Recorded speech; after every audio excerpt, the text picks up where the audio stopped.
Salut la compagnie, ça fait longtemps que je suis pas venu vous parler sur cette chaîne parce que c'est vrai que je parle souvent de foot pendant les live Twitch, mais trop rarement ici et pourtant il y a tellement de choses qui se passent dans le foot tous les jours et qui m'intéressent en plus.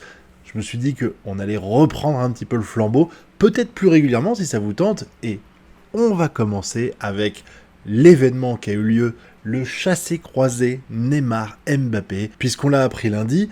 Neymar va signer un contrat avec Al Hilal en Arabie Saoudite, le nouvel Eldorado des joueurs de foot. C'est incroyable de voir le nombre de joueurs qui partent là-bas pour 90 millions d'euros. Et là, je parle pas de son salaire annuel, je parle du transfert que va gagner le Paris Saint-Germain. Le plus grand transfert dans la direction des départs que le Paris Saint-Germain n'a jamais eu, parce que ils ont l'habitude de payer très très cher pour acheter des joueurs. Je crois que Neymar c'est 220 millions d'euros, Mbappé 180 millions, voilà, vous voyez comment ça se passe. Mais en général, quand ils arrivent à vendre les joueurs 10 fois moins cher que ce qu'ils ont acheté à la base, c'est déjà une bonne chose.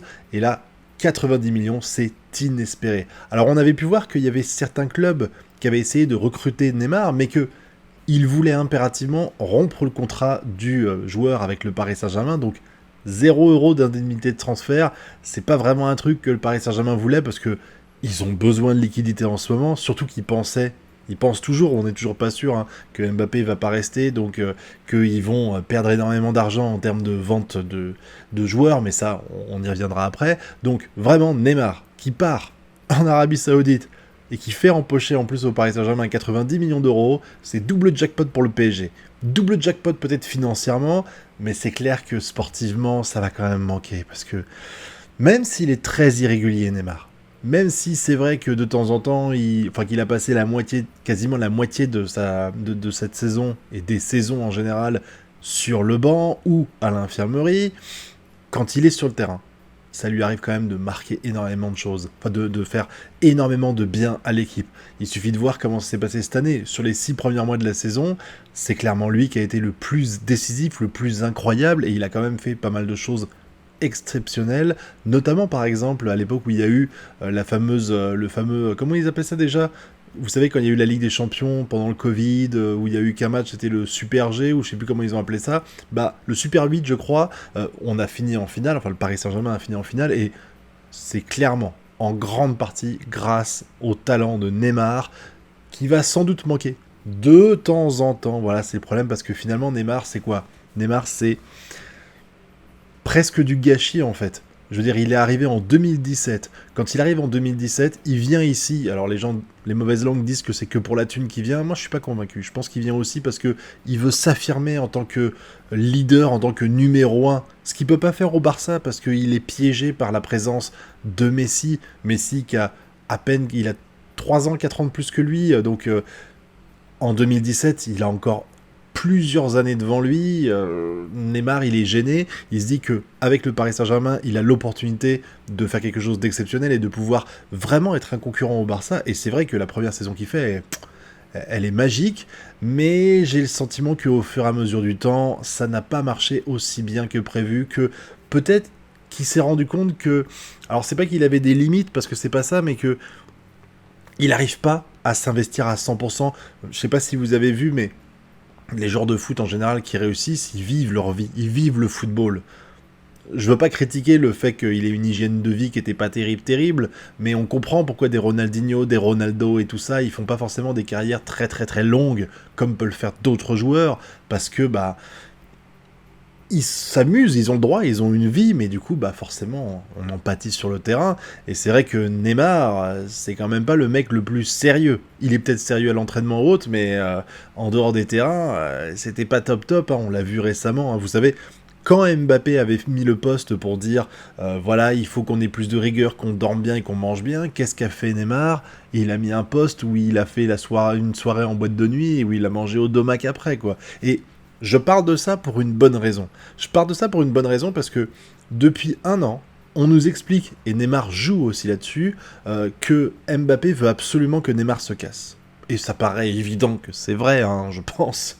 Voilà, que c'est pas juste des rumeurs, mais je crois que faire croire, penser que Neymar est une victime de la situation et qu'il n'a rien fait dans tout ça, j'ai un doute. Rappelez-vous comment ça s'est passé. Neymar signe en 2017, d'accord? Il signe, c'est un peu le renouveau. On a Ibrahimovic qui est parti, on a besoin d'une nouvelle figure de proue pour réussir à vendre le Paris Saint-Germain, aussi bien sportivement que financièrement, que en termes d'aura et tout ça. Donc il arrive pour ça, il arrive pour être le leader à la place d'Ibrahimovic. Ce que je trouve, c'est pas vraiment le même rôle. Je trouve que Ibra avait quand même, il était beaucoup plus iconique. Il posait les coronets sur la table à l'entraînement. Il était un vrai leader, etc. Ce qui est pas forcément Neymar, mais c'est pas vraiment un problème. Et la même année, qui débarque? Un petit jeune qui était à Bondy avant, qui a joué à Monaco et qui est prêté avec option d'achat obligatoire. Ça me fait toujours marrer ce genre de choses. Pendant un an au Paris Saint-Germain. Ce qui fait que Neymar et Mbappé, si je dis pas de bêtises, ils arrivent la même année au Paris Saint-Germain. Sauf que Neymar, c'est le joueur AAA, c'est la star, c'est le mec qui va porter l'équipe, le projet et tout. Et Mbappé, c'est le grand espoir français, mais qui est pas encore, qui est à peine en train d'éclore. On voit, il fait des interviews à Monaco, où on voit que le mec a du standing, qu'il sait parler, qu'il sait s'exprimer, qu'il est intelligent. On le voit sur le terrain, il est très bon, donc on se dit, waouh, on a dégoté une perle, mais un diamant qui est pas encore bien poli. Donc c'est un joueur pour l'avenir du club, mais c'est pas un joueur du standing de Neymar quand il arrive. Je veux dire, on était tous heureux de voir Mbappé débarquer, mais Neymar nous enchantait quand même vachement plus, il faut le reconnaître, parce que Neymar, il avait déjà une stature assez incroyable. Et qu'est-ce qui s'est passé? Qu'est-ce qui s'est passé en l'espace d'un an et demi? Eh ben, la star du club, c'était plus Neymar, c'était Mbappé. Et je suis sûr et certain que même si Neymar a été super gentil en se disant « Ah bah ça c'est le petit enfant que je vais former à l'instar de ce que Messi devait faire pour moi au Barça », bah on est passé du statut du mentor-élève. J'exagère, parce que c'était pas vraiment la situation, mais en gros, on est passé du « je suis le numéro 1, tu es le numéro 2 » à « en fait, c'est toi le numéro 1 », parce qu'entre-temps, en 2018, il gagne la Coupe du Monde, Mbappé, il entre dans une autre dimension, clairement, là où Neymar, lui, il a peut-être fait une très bonne saison en première, mais il se rend compte que maintenant, il joue d'égal à égal avec Mbappé. Et en fait, au fur et à mesure que le temps va passer, Neymar va passer au second plan par rapport à Mbappé, en termes sportifs, de stats, d'aura au sein du club et aussi auprès des supporters. Et je pense qu'il n'a pas forcément fait la vie facile à Mbappé au début quand ce changement de statut a eu lieu. Donc sans dire que Mbappé c'est le gentil dans le coup, que Neymar c'est l'enfoiré et tout ça, je pense que les torts sont des deux côtés. Donc je vais pas m'amuser à dire que Mbappé est un enfoiré d'avoir poussé à la sortie de Neymar, parce que je pense qu'il y a eu un petit peu des coups fourrés des deux côtés et que finalement c'est Mbappé qui a eu le dernier mot, parce que c'est Mbappé qui était au-dessus pendant des années, là où Neymar était en dessous, voilà, numéro 1, numéro 2. Et puisqu'on parle d'Mbappé, curieusement, alors je pense que c'est juste un hasard que ça soit passé comme ça, mais Mbappé revient au camp d'entraînement au moment où Neymar, lui, va s'en aller. Il est tout sourire. Il y a eu même le post Instagram, je reviendrai pas dessus, où Neymar a liké sur le fait que Mbappé poussait Neymar vers la sortie depuis un an et qu'il a finalement obtenu ce qu'il voulait. Tu sens quand même que Neymar, il a un peu mauvaise là-dessus, mais je pense que c'est quand même un hasard là-dessus. J'ai cru comprendre que c'était grâce au coach. Parce qu'il aurait dit que si jamais Mbappé restait dans l'effectif, alors il veut pas le mettre de côté. Il veut que le joueur participe. Et si c'est le cas, alors les gens vont être déçus parce que ça veut dire qu'il n'y a pas de négociation pour que Mbappé reste au Paris Saint-Germain, qu'il prolonge tout ça. Mais si c'est le cas, ça montre la puissance du coach actuellement. Parce que en réalité, le problème qu'on avait depuis des années, c'est que les coachs étaient des putains de marionnettes. Ils étaient là, ils faisaient des trucs, et puis finalement on leur disait non, on t'impose tel joueur, tu fermes ta gueule et tu les mets sur le terrain, on veut Neymar, Messi et Mbappé sur le terrain, tu les vires pas. Tu pouvais pas construire une équipe parce que le coach n'était qu'une marionnette qui était au service des dirigeants. Et là, si c'est vrai, cette histoire, et si c'est vraiment le coach qui a dit, soit vous verrez Mbappé, soit vous arrivez à faire en sorte de vendre Mbappé, soit il vient avec nous parce que il fait partie de l'effectif, donc moi je veux le faire jouer, vous n'avez pas le choix, c'est comme ça. Si c'est vraiment le cas, c'est la première fois depuis presque 10 ans qu'on a un coach qui est capable de poser ses couilles sur la table et de dire à la direction, vous faites ce que je dis, pas ce que vous voulez vous. Et ça, vraiment, c'est quelque chose dont on a besoin. Donc si jamais cette rumeur est vraie, elle va décevoir les gens qui pensaient que Mbappé ça allait mieux avec le club, qu'il était sur le point de prolonger et tout, mais ça prouve que notre coach actuellement, il a les couilles pour réussir à s'opposer à la direction s'il n'est pas d'accord avec. Et ça, c'est quelque chose que on aime, on a envie de le voir depuis des années avec tout ce qui s'est passé avant, les coachs qui étaient fantomatiques, qui servaient à rien, Pochettino qui restait assis, qui bougeait même plus, t'avais l'impression qu'il était dans le coma dans les derniers matchs du Paris Saint-Germain. Non, ça fait plaisir de voir ça. Et puis en plus de ça, j'ai vraiment l'impression que on est en train de donner, avec un an de retard, plus ou moins ce que voulait Mbappé. Alors ouais, il disait qu'il voulait que Neymar parte. Comment tu voulais? Enfin, je pense que Mbappé était pas con, il sait bien que quand Neymar avait 4 ou 5 ans de contrat, c'est difficile de le pousser à la sortie vu le salaire qu'il touchait. Quand il dit qu'il voulait absolument Lewandowski, il y a la loi du marché qui fait que c'est pas forcément possible. Donc j'ai du mal à imaginer que Mbappé, aussi intelligent soit-il, avait imposé qu'on achète tel ou tel joueur et qu'on se débarrasse de tel ou tel joueur parce que il est pas con, il sait que c'était pas aussi facile que ça, surtout de dégager Neymar. Mais par contre, à côté de ça, là, on vient de recruter Dembélé, qui est quand même un copain d'équipe de France de Mbappé.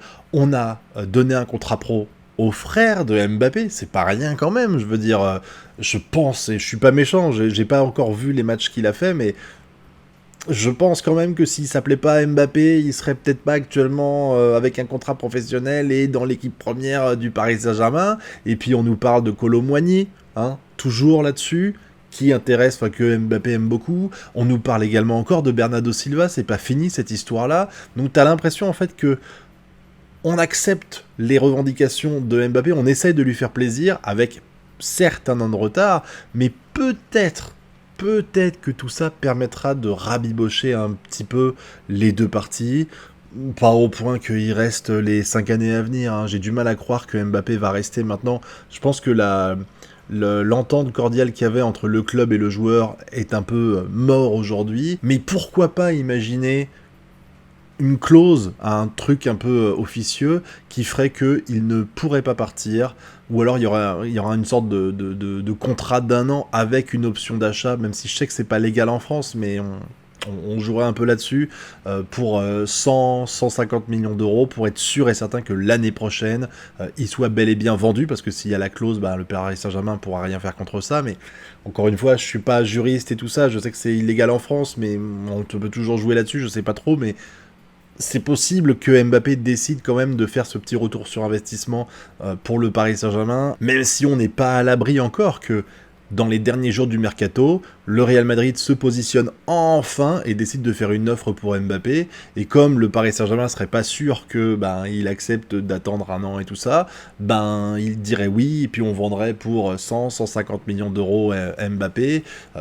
Je pense quand même que même si Mbappé dit qu'il veut continuer, si jamais le Real Madrid se positionne et dit voilà, on fait une offre de transfert, je pense qu'il va s'asseoir sur la clause sur la prime de fidélité et il acceptera de partir. Ça me paraît évident, c'est ce qu'il veut de toute façon, à mon avis, partir au Real Madrid. Le seul truc, c'est que quand même, moi ça me fait un peu marrer parce que toute cette situation-là, c'est enfin, les gens arrêtent pas de parler de qui a perdu le plus d'images. Est-ce que c'est le Paris Saint-Germain? Est-ce que c'est Mbappé? Moi, je pense que c'est aucun des deux. Je pense que c'est aucun des deux. Le Real Madrid, dans tout ce bras de fer-là, a énormément perdu en crédibilité. Parce que, rappelez-vous l'histoire. Je veux dire, on était là à encenser Mbappé, voilà, il va signer au Real Madrid, ça c'était en 2022, souvenez-vous, et finalement, malgré tous les trucs qui étaient dits, genre il y a déjà un contrat officieux qui a été signé, ça s'est déjà arrangé et tout, qu'est-ce qui s'est passé en mai? En mai, il a dit « je reste à Paris ».